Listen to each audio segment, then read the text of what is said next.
Welcome to the Elevator.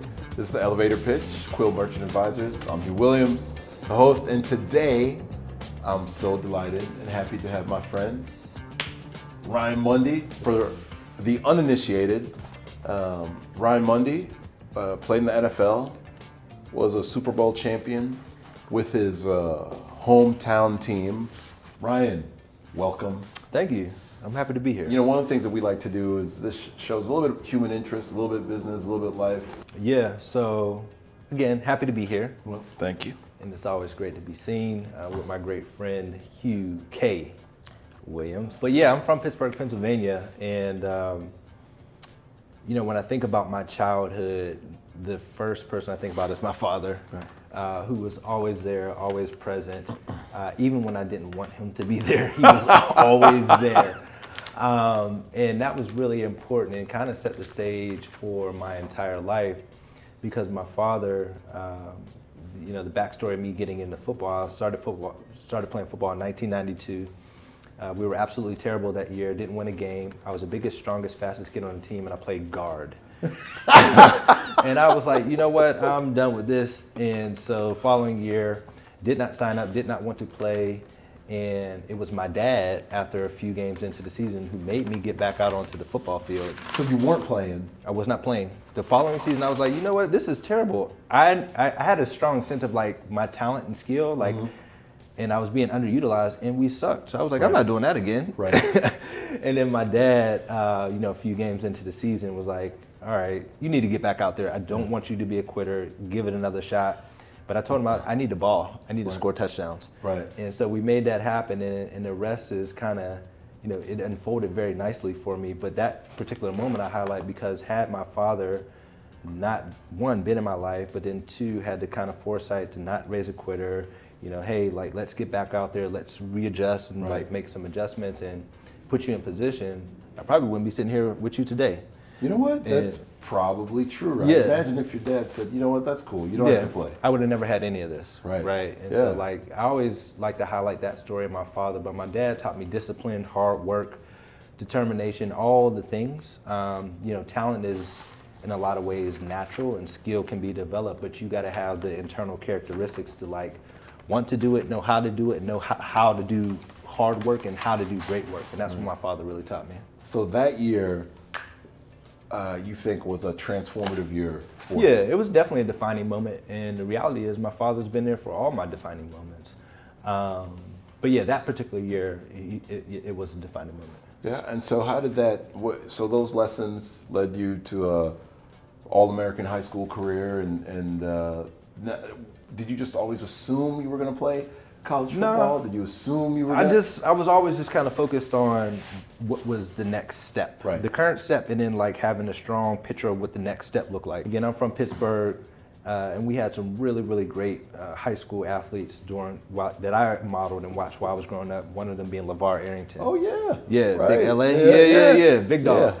And so like he's from Pittsburgh, and so like, you know, every Friday night I would kind of watch his highlights and stuff like that. I didn't know he was from Pittsburgh. Born and raised. Yep. Oh, is that right? Right, we got some dogs coming out of Pittsburgh. I didn't know that. Well, he made one of the all-time great plays in the Big Ten where he dove over LeVar Elite. Yeah, LeVar Elite, right? Classic stuff. But yeah, I always just kind of looked at what was the next step. And so, again, my father kind of having foresight. I was raised in the city, but my dad started coaching track at a high school named Woodland Hills High School right outside of the city. Oh, so your father was a coach? Yeah, my dad was my coach in Pop Warner too. Oh, wow. Yeah, and so like when I say he was always there and I didn't want him there, like when my dad was coaching me, it always felt like he was talking to me. Okay. Even though he wasn't talking to me, it always felt like he was talking to me. Right. So I'm like, man, I wish this dude would get out of here. But that particular time period, bro, like, you know, kids to this day, well, not kids, but like men to this day still reflect back on those times where it was my father, his best friend, and the other, you know, a few other like dads in the community. Like they took all the kids under their wing. And that's impressive. Yeah, it was very special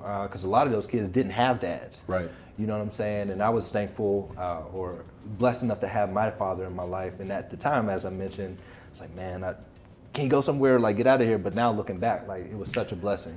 The issue with fathers, as you well know, I mean, within the black community, we've been much maligned. probably, I'm gonna say there's some truth to it, but it's no Yeah. more maligned than anybody else, Yeah, right? yeah. From that standpoint, I mean, how has that affected, I mean, you're a father, right? And you've got some children, and how's that affected your worldview as it relates to raising your kids? I mean, what have you taken from your dad? Really just those core skills or traits and values around discipline, hard work, you know, doing it day in and day out, Right. consistency. I try to instill that into my kids now, but to your other point around just like black dads and black fathers, I think there is a lot to debunk around that. Right. A whole lot to debunk around that. You know, you being a father, I'm a father, Right. I had a father, right? Like, we're there, right? But for whatever reason, the narrative gets twisted, turned, Right. not the truth is not fully exposed or told.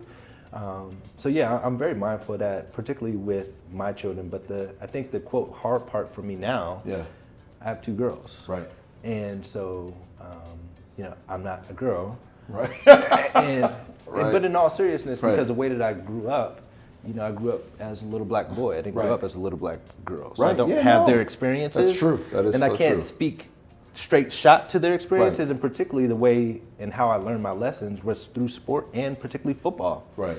They don't do that, and Right. so I have to like kind of take a step back, challenge myself, and learn how can I instill the values that were instilled into me, but do it in a different way. Right. Because I can't do it through football. You can't do it through football. No. And one thing that I admire about Ryan is that he's a lifelong learner. Yeah, right? for sure. And so I've just always appreciated how you're always willing to think and be thoughtful and try new things, and talk a little bit about how the University of Michigan helped broaden your horizons intellectually and on the football field. Yeah. So coming out of high school, you know, just real quick on high school, I went to the best high school in America. Just have to shut up my high school. Willie Hills High School. We have to get that on tape. In all seriousness, we were ranked consistently in the top 10 in the country, USA Today, top 10 stadiums. It was a big deal. Yeah. But then I decided to commit to the University of Michigan, and the reason that I did that was because I just wanted to expand my horizon. Like, Right. I'm from Pittsburgh, born and raised. Pitt was throwing the kitchen sink at me to stay Right. at home. Right. And they had some really good players like Larry Fitzgerald, some really good guys there, but I was like, man, I gotta go. Right.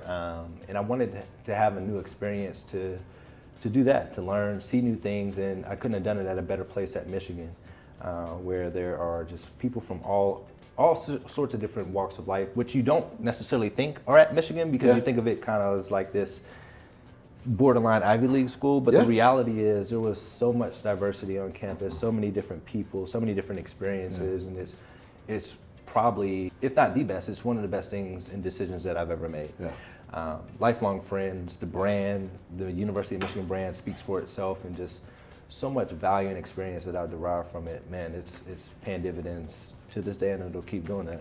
What do you think about college now being a semi-pro sport? I mean, what's your take on I'm that? excited for it, and I think it's validated that players and athletes should definitely be getting their slice of the pie. However, I think it somewhat distorts and dilutes the collegiate experience. Right. You know, of being on campus, building relationships, and going to a school because it's a great institution, Right. not because they're paying you the most. Right. And it creates some sort of like short-sightedness. Sure. But it's important. Get your money now, because you never know. Because you never Right, know. you got to balance those out, but then you also have to make sure that you're investing for the long term. As I just said, like, Michigan is probably one of the best things that I've ever decided on. Yeah. But you know, sometimes it's, if I would have had to make that decision today, I'd have been like, well, okay, like, Michigan is a great school, but how much are they paying me? Right. Right. You know, and it kind of like Right. clouds judgment a little bit. But then also too, you have to figure out how to kind of like navigate the uncomfortable, because from what I understand, a lot of athletes, as soon as they don't like something, they're hitting the transfer portal. Right. That's right. And that you won't develop the resilience, the skill, the fortitude to kind of do hard things, have adversity come your way, Right. navigate it, and ultimately sometimes just flat out lose. Right. Like, That's right. you know, sometimes you just got to take the L, but you have to keep going. And I think, you know, the NIL is important. Money needs to be involved, but it's I think still in its infancy, and we're figuring things out. Well, I think you're right about taking the L, because in the world that we live in today, or in my perception of, now I played football at Northwestern, which was not like playing football at Michigan, but an institution that put academics at the forefront, right? And Michigan puts academics at the forefront of everything that it does, but I feel like there's a little mercenary component to sport, and then also, just as you said, the resiliency. Now everyone's like, if it's not working out, I'm just gonna switch. I'm out.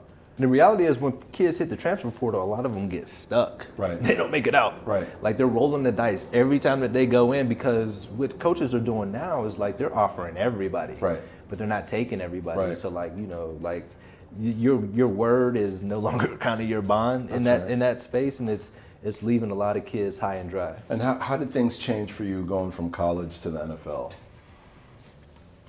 That's a great question. I would say the jump wasn't as big as I thought it was going to change. You mean a physical jump? It wasn't as big as a... No? I thought my jump from high school to college was a bigger jump than college to pro. Oh yeah? Why is that?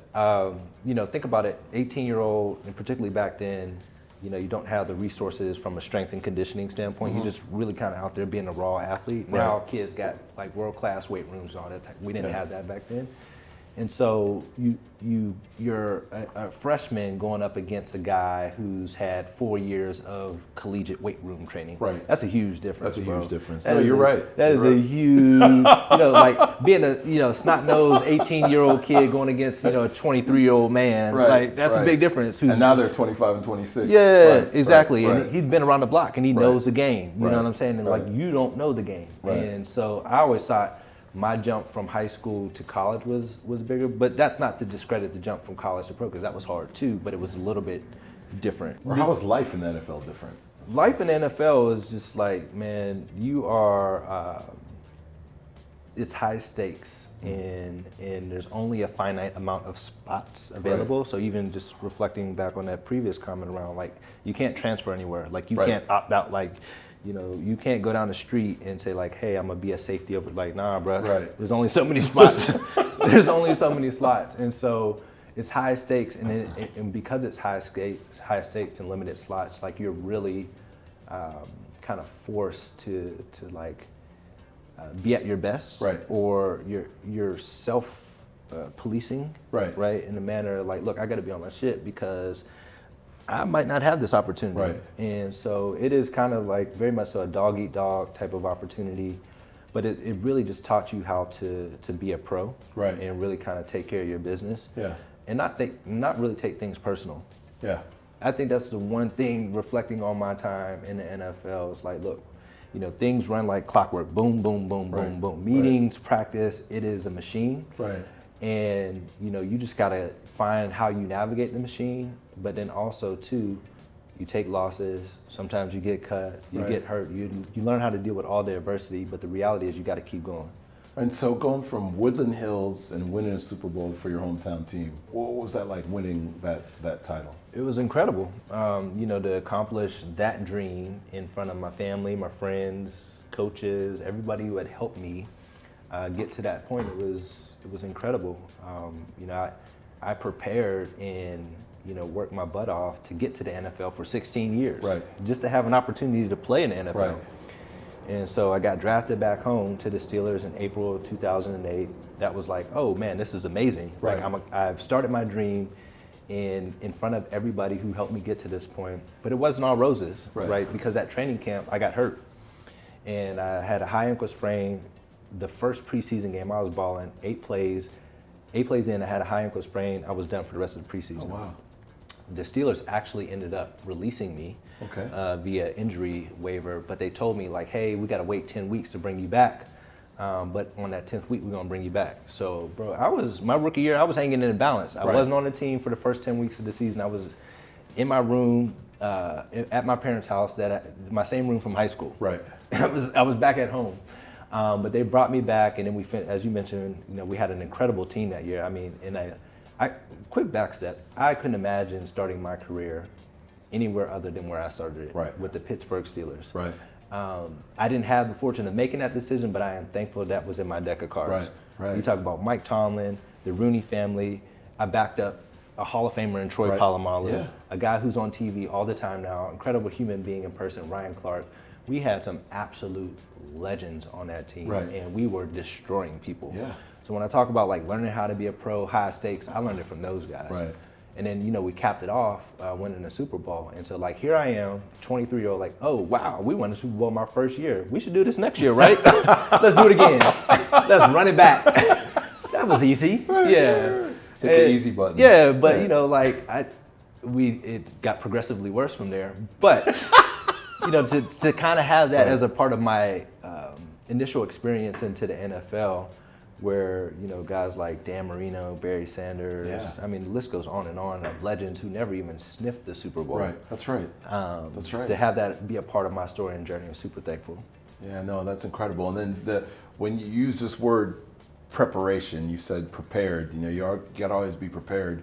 Were you, once you got on the field, were you then thinking about, man, what is my life going to be like after I'm done playing, or did that not happen until you finished? I was always kind of aware, and I had some great locker room veterans who kind of showed me experiences and just like put information in front of me around like things outside of football. Right. But I was so like locked in on the game, it was kind of hard to initially start taking those steps early on in my career. I would say about year 6, you know, I was feeling really established, and I was like, hey, like, I need to start kind of exploring a little bit more outside of the game, and not even exploring, but like leveraging the platform that is the NFL. Right. Okay. It would be criminal for me or anybody to use a platform like the NFL, Michigan, Northwestern, have those types of experiences, not use them to propel you to whatever you want to do next. Right. And so I started taking advantage of like educational opportunities, executive programs at like Wharton, Notre Dame. I got my MBA at the University of Miami, Florida. So I used it as a springboard to really start to propel me into life after, I would say, starting at like year 5 or 6. Right. And I met you sort of, I think, probably soon after you finished your MBA. Maybe. Yeah. And so you were really taking a look at business, looking at finance, looking at venture capital, the venture capital world, and real estate. Right? That's how we met. That's exactly how we met. That's right. Yeah. So you were doing your homework. I was doing everything, man. Reps, I was just getting out there. Right. Yeah. That is I think my secret sauce. I'm not scared to try it. Right. But you know, in trying it, you know, figure it out if it's for me. Okay, like how does it work for me? And if it's not, we got to keep going. Right. So talk about the path to Alkeme. But the path to Alkeme was not linear at all. And so during that time period, you know, I just wrapped up my MBA. I retired from football and got my MBA within the span of like 2 months. And everybody thinks retirement from football is like, hey, you get up on a podium press conference, who you're retiring with. That ain't the case. It's more so like, hey, like, see you later. And I was particularly hurt, I was hurt both physically and also emotionally. So quick double click into that. 2014, I had my best season ever. I had like 100 tackles, 4 picks. I had a touchdown Monday night football, Monday night touchdown. I had a Pro Bowl year. Wait, was that against the Giants? Who was that? Jets. Okay. Yeah, I was balling. But we were absolutely horrible as a team, so no one cares, right? And then so the following year, 2015, I got hurt, injured, on IR, my back. Okay. Had back surgery, never came back from that. And I was jaded big time because of how things transpired. So not only was I physically hurt, I was emotionally hurt. But I knew that I was like, man, you know what? I still got to keep going and like explore life outside of that. And so, you know, as I mentioned, got my MBA, said I'm done with football, and then got into the world of like startups. Right. And the thing about startups that I was trying to position myself as was like, hey, you know, I'm seeing guys do deals, Kobe, Steph, all these guys, KD. I don't got as much money as they got. So how does this work for Ryan Mundy? And I'm always like a hands-on type of person. And I wanted to know exactly what I was talking about. I just didn't want to be like a face or like, I wanted to like be in it. Right. And so I started studying and really just kind of networking my butt off. And one of the key tactics that I had was, you know, reading, learning, seeing who's doing what, moving and shaking, particularly in the Right. city. And I would find their emails. Right. And I would just send them an email with the subject line, Ryan Mundy, Chicago Bears. Yeah. And, just kind of ask them, Yeah. give them some like niceries, compliments, and say like, hey, I'd love to grab a cup of coffee. Yeah. When I tell you that email had probably like a 95% hit rate, Wow. I was over caffeinated. incredible. Yeah, Right. yeah, I was over caffeinated because of that. But it helped me kind of just keep getting shots up to explore, learn, and see what's out there. Because the reality is, I never had a job. Never had a job. Right. My job was football. Right. So I Right. didn't know what was out there. Right. So I had to put myself out there to learn. And so then, after you got all this data, all this information, then what'd you do? I started trying things, like actually getting involved into like either some nonprofit board work, advisory board work. I made some investments in the companies. You just kind of put your hands to the wheel and go. Right. And so I started that and learned a bunch of lessons around like investing and just how to manage my time and Right. manage my own personal brand too. Right. And that ultimately, I had enough of the investing activity because I was doing that by myself. Right. Just kind of drumming up opportunities and saying like, here's a little bit of cash, good luck. But I couldn't deliver any Right. value to any companies. And so in 2018, 2019, around that time period, I was like, hey, like I want to start a company. Right. Like I'm investing in companies, but I feel like I could do this. Right, I could be an right. entrepreneur. And so I was looking for opportunities and ideas, some like low risk type things to kind of just get started. Right. And I got introduced to a guy, Phil Cosgrove. Shout out to Phil, great human being. And we just started jamming and throwing ideas. He would send me some things every few weeks, like, hey, this is interesting. And we ultimately landed on a reusable, The straw? yeah, reusable product company, Yeah. Swizzle. Yeah, that's right. And so Swizzle basically came about because the world was very anti-plastic and anti-plastic straws, and there was no like real solution in the marketplace for it. And so we said, we'll make something. And so we made reusable straws that come in like Remember this fashionable case. Right. And you could carry them around on your person and not have a bad drinking experience, because paper straws were terrible, they were melting in drinks, and everybody was complaining. Right. So we solved a, I think, very small problem, but it was a big issue. Right. Right, and there was like, it was timing, and people were aware, and so we got some good traction with that. Yeah.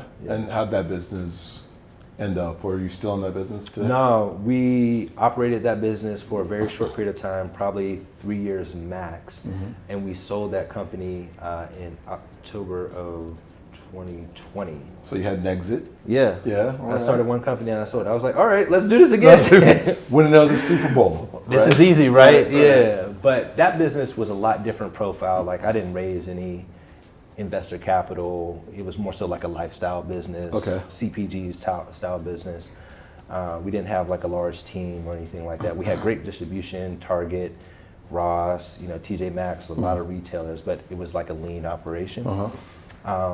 But when I sold the company, I was reflecting on my own experience of like, look, I'm dealing with some issues on the mental health side of things, and still I had a rough experience navigating that for myself, and then my family was just going through a laundry list of chronic conditions, type 2 diabetes, Alzheimer's, heart attack, stroke, Right. you name it. I was seeing a lot. Right. And I was also seeing a lot of ideas and businesses come to life, and I didn't see an idea or a business that was doing something about what I was going through or Sure. my family was going through. So I decided to start Alkeme in 2020 with the mission to create generational health for the Black community. Yeah. No. So you took everything that you learned, mixed it up. Yeah, and, I'm just consuming as a them true like, alchemist. yeah. But it's like you see what's there, but then you also need to see what's not there. Right. 'Cause that's where the opportunity lies. Right.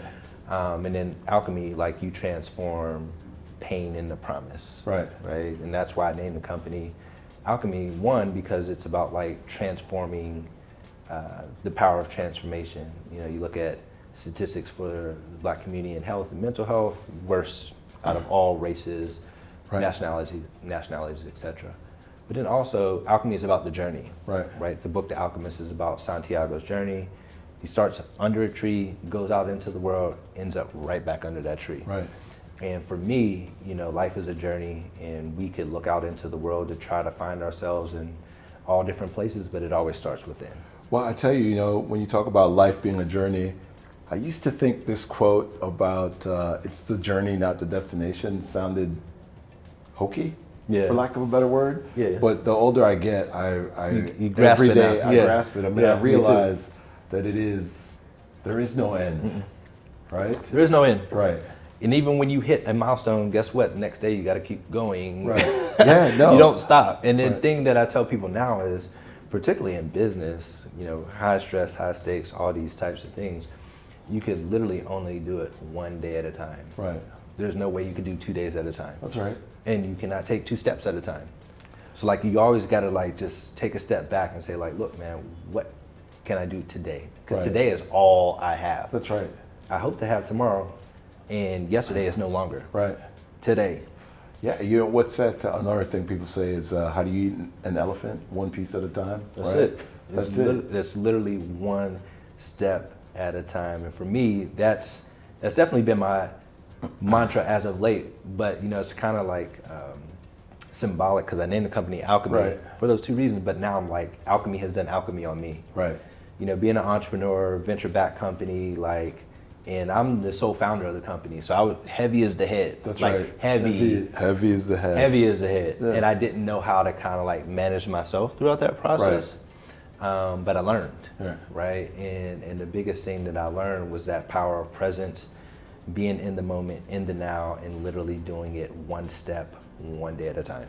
And so now, Alkeme, you're out, you're affecting lives, touching people. Listen, what you're doing is really important to me because I look at it like, obviously I am a black male and I am a parent to young black children, right? Mm-hmm. And I think that the stresses that they face, this is not to minimize anybody else's stresses, Sure. are incredibly specific and much different than Big time. right? And and I never try to put.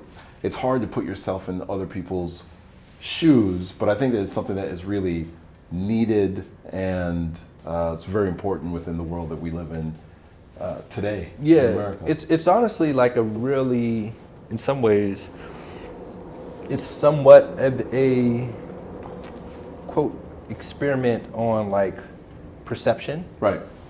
Because the bulk of things that are designed and products and goods and services in the world, they all have a perspective. Right. They have a design angle. The reality is the perspective and the design angle was not for folks like you and I. Right. So we've always had to kind of like square peg, round hole it. Right. And now I'm just saying the inverse. Like I'm designing something for our community, and I'm not saying that it's for black people only, but I'm saying it's black specific. Right. That's where we grounded ourselves. Right.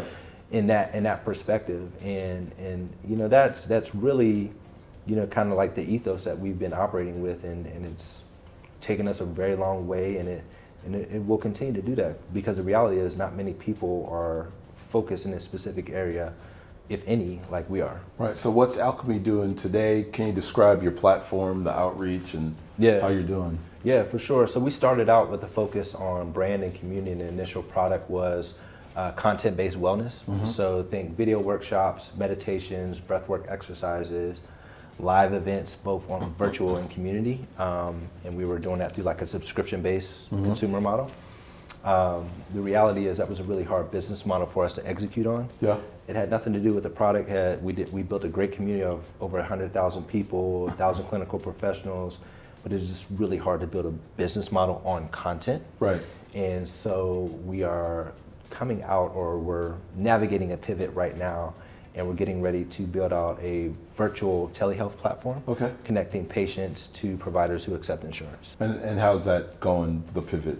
Oh, it's going well. Yeah. It's going really well. I just hired a new partner in the business. I'm closing a round of funding, and then we are going to get to work on building out the platform for the remainder of this year and be live here in Illinois, January 2025. So how hard was it to raise money and get that funding in place? It was incredibly difficult.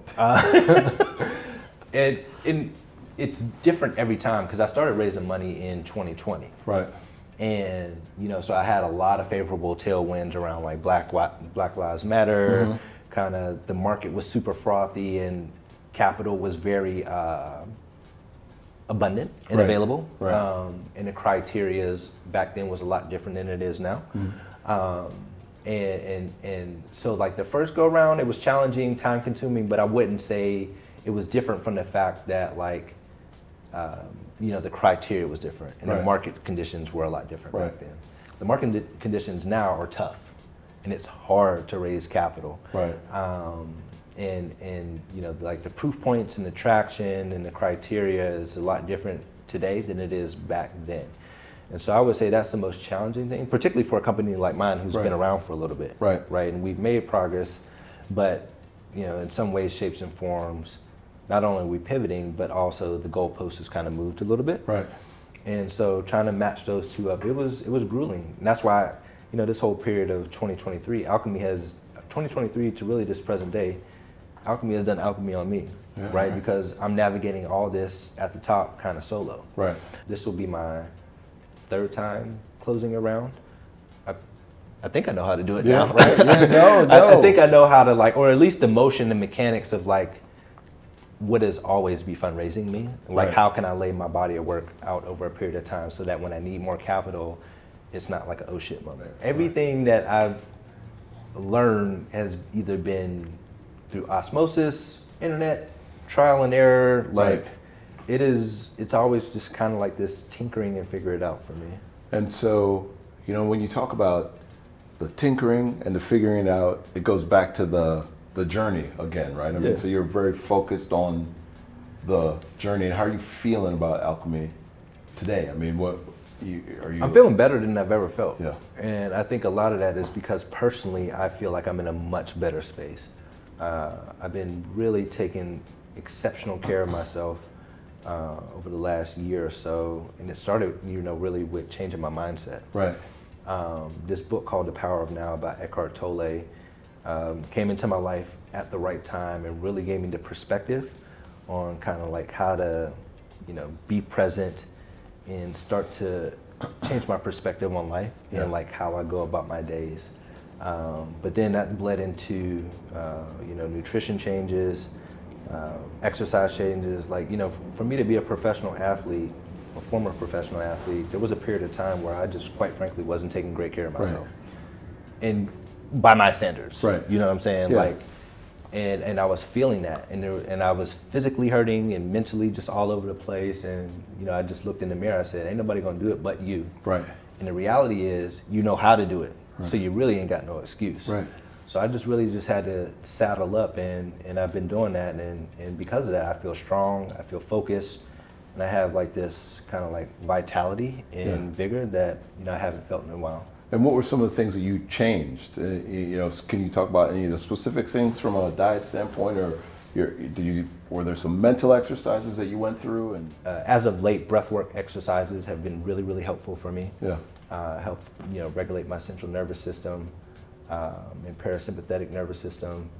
And diet, I think, was really, really important. Over the last couple months, I've cut back significantly on the amount of animal protein that I take in. I stopped drinking. Right. I haven't had an alcoholic beverage since, November, October 2023, somewhere in that time period. Yeah.